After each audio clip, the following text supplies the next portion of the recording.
Hi there, and welcome to A&P with Dr. O. In this video here, we are going to take a look at a few structures that are associated with sperm. And to help us do this, we're going to use a figure from the Anatomy and Physiology OpenStax book. The first structure that we are going to note on the sperm is this structure here, indicated by these brackets.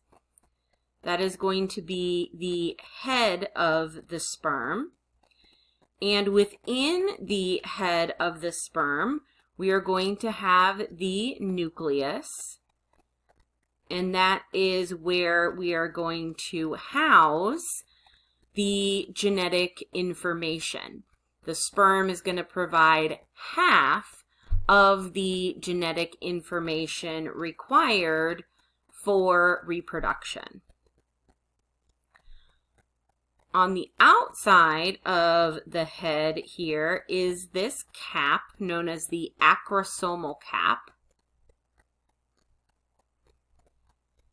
And the acrosomal cap contains enzymes that are important to the fertilization process.